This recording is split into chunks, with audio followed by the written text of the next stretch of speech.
120 शब्द प्रति minute speed से डिक्टेशन स्टार्ट होगा कुछ ही सेकंड बाद। स्टार्ट। मैं एक और बात की ओर आपका ध्यान दिलाना चाहता हूँ। यह सभा बहुत उचित रूप से इस विषय में सतर्क है कि हमारी शासन संबंधी सेवाओं के विकास में अपव्यय को रोका जाए। एक समिति बैठाई जा चुकी है तथा अन्य समितियां भी है जो इस विषय पर विचार कर रही है।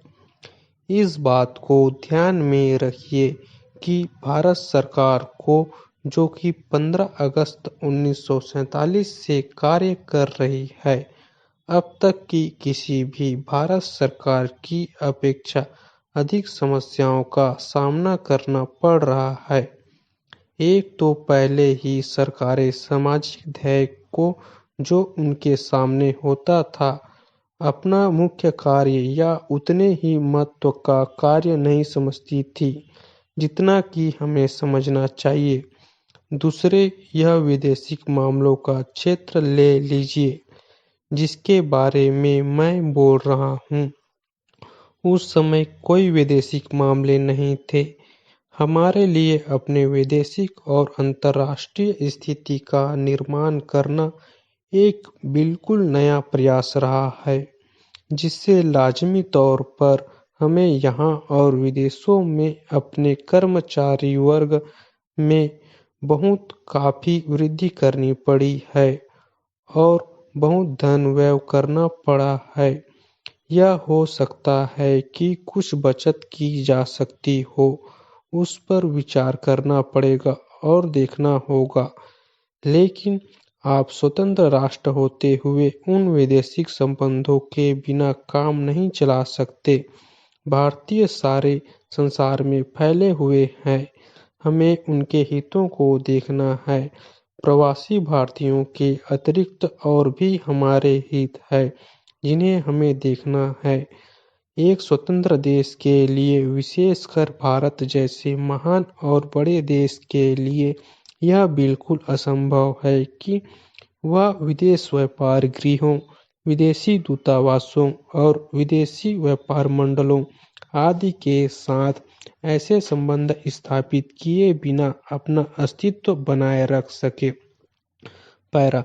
मैं इसकी चर्चा इसलिए करता हूँ कि अक्सर इसकी आलोचना होती है कि हमारे दूतावास सारी दुनिया में फैले हुए हैं और कभी-कभी मुझसे कहा जाता है कि मुझे एक तरह की सनक हो गई है और यह कि मैं भारत की मुसीबतों को भूल जाता हूँ और मैं उन पर ध्यान नहीं देता और मैं सिर्फ राजदूतों को बाहर भेजने की बात सोचता रहता हूँ।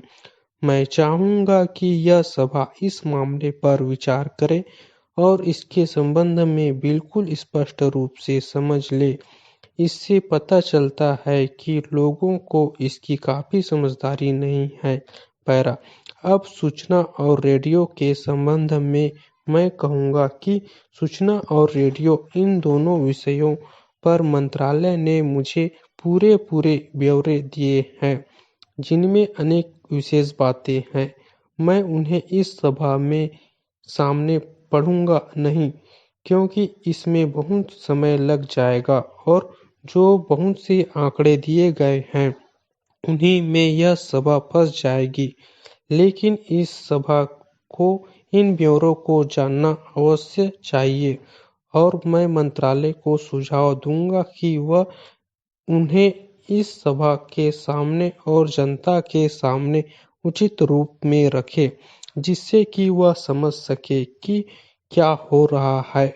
मेरा अपना मत रेडियो की व्यवस्था के विषय में यह है कि हमें जहाँ तक हो सके ब्रिटिश नमूने पर कार्य करना चाहिए।